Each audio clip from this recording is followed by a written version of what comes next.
అంత ప్రశాంతంగా కూర్చున్న శంకరుడు ఒక్కసారి పైకి లేచాడు. ఒక్కసారి పైకి లేచి ఆ జటలు ఊగిపోయేటట్టుగా గిర్రగిర్ర తిరిగి భూమి కంపించిపోయేటట్టుగా తాండవం చేసి ఆ జడలలో నుంచి ఒక జటని విరిగి భూమి మధ్యలో వేసి కొట్టాడు. ఆయన అంత కోపంతో కొట్టేటప్పటికీ అందులో నుంచి ఒక ఉగ్రభూతం పైకి లేచింది.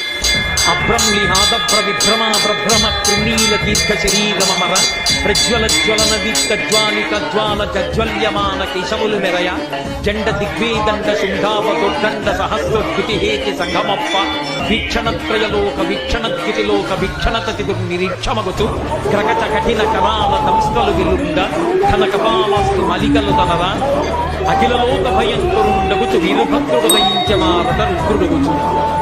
పెద్ద కపాలమాలతోటి భూమి ఆకాశములు ఏకమైపోయేటట్టుగా ఆకాశం కదులుతోందా అన్నంత పొడుగ్గా సహస్ర బాహువులతో అనేక ఆయుధాలు పట్టుకుని